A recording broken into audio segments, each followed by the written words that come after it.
Welcome to Swanage Fight Night, Rumble in the Jungle, the gloves are off. Two guys, both in prime physical condition, and both known for having a lot to say for themselves. And it all comes together to create a very exciting and quite frankly explosive situation.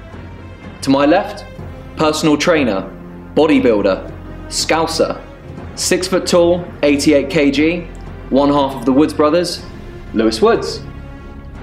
And he'll be taking on personal trainer, bodybuilder, Instagrammer, 5'9", a disputed 94 kg, one half of the infamous Currell brothers, Liam Currell. Now Lewis, you've had a lot to say about Liam since the fight was announced, and you've been fairly critical of him publicly for a number of reasons. For him to get that sort of reaction from you, has he got under your skin? I think he has got under my skin just a little bit. One of the reasons being, he's tried to jeopardise the fight. He's tried to wind me up, send me messages, get slightly personal, get other people involved. It's almost like he doesn't want it to happen. For me, I'm not going to give him a reaction to any of that. I'm going to let August the 20th do the talking. If I'm going to do something, I'm going to do it in front of 500 people. I'm going to do it calmly. I'm going to let the fighting do the talking. He can say what he wants, like he always says. He always likes to get on his high horse on social media. He can do that, that's fine. I'm just going to sit back, I'm going to train my hardest, I'm going to get in that ring, I'm going to fight my best, and then we'll see what happens. Also, one more thing, that 94 kilograms is definitely disputed. He's nowhere near 5 kilograms heavier than me. You know, he's got to be at least 106, 107. I'm 88, which is a big weight difference. I'm not complaining about it. A lot of people would complain about it. I wouldn't care if he was 150 or 50 kilos. I'm still going to get that ring. I'm still going to do the job. But, you know, he should have been honest. He should have said the right weight. A lot of people are going to think it's unfair, but it don't bother me in the slightest. Without doubt, this is the most outspoken and confident pairing we've ever had in Swanage Fight Night history. Beyond the winner's trophy, what is at stake for you two on the night?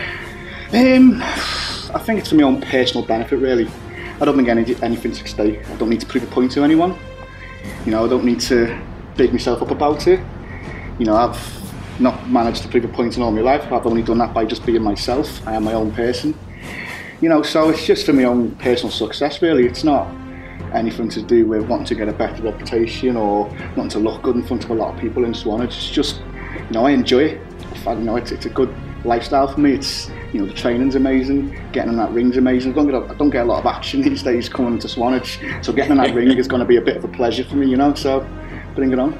You've both said to me, you and Liam, in separate conversations that the two of you consider each other to be friends.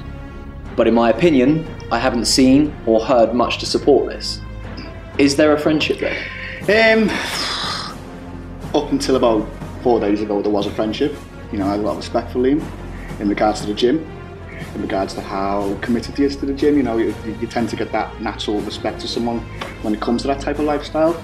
You know, I've been out with him, I've known him for a couple of years. You know, I would have considered him as a friend, only until I've still got respect for him, but it's only until he's got a little bit. Is it a friendship on hold? For now, yeah, for now. But obviously, if he does decide to get in that ring and he does want to fight me, you know, I'll have a lot more respect for him after the fight. You know, I can't really be too friendly to him. I don't want to let off that I'm being too nice, because I still want to keep that tension. I still want to make him a little bit wary of myself. So I don't want to, you know. But providing you're both in condition to do so, could we expect to see you both with a beer in your hand together after the fight? Oh yeah, definitely. That's if he wants to do that. That's if he doesn't, you know, take it too personally about me knocking him out, because if I don't do that, I'm going to be really disappointed with myself. From what I've seen so far, you're certainly the most driven, determined and confident fighter on the card.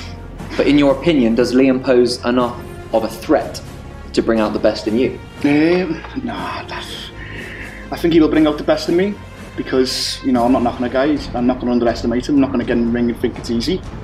I'm going to get in the ring and think, you know, it's going to be easy in a way where I'll be able to handle the pressure, because I've been under pressure all my life in confrontations like this. So getting in the ring in that sense, you know, I'll feel comfortable and relaxed. But as bringing the best out of me, if it goes past the second round, he will bring the best out of me, but I can't see that happening. As is the way, outspoken people often find themselves with the most amount of critics. So it shouldn't be of any surprise to Liam that maybe he has a fair few critics, and plenty of them have already questioned his commitment to this fight, one of which was you at one point. What do you think about his commitment to this fight? I don't think he's going to be as committed as me. You know, I'm committed. That's just instinctively. It's naturally going to come to me to want to be able to train hard and push myself. You know, I've got the functionality of a boxer and I've got the strength as a bodybuilder at the same time. With Liam, he's too much into his weights. I don't think he'll let it go. I think he's more sucked into that type of lifestyle where if he does drop the weight and he does put into the boxing, I don't think it's going to work for him. He's going to be confused. He's going to be pulled into two minds, whereas I can do both and I can get away with that. So his commitments, it's going to be 50-50 all the way, I reckon, and that's going to be his downfall. And in terms of if you think he's going to walk through the entrance ramp on the night and get in between the ropes, if you had to give a percentage now of the chance of seeing him in the ring on Saturday the 20th of August? Do you want me to answer that? See, I'm going to say a low percentage because I want him to do it. So I'm going to say 25%, because if I say 25%, it might give him more incentive to want to actually do it and prove a point. But realistically, 50-50. Okay, let's wrap this interview up with a good old-fashioned fight prediction. If you had to pick the round, the kind of punch it's going to be to end the fight, if that's where you're going with it, what do you think? What should people expect? People are obviously going to expect that I'm going to knock him out. It's going to go one or two ways. It's going to last 30 seconds, he's going to be on the canvas snoring, or I'm going to get in there and I'm going to be that relaxed, I'm just going to embarrass him for 3 rounds, but we'll see.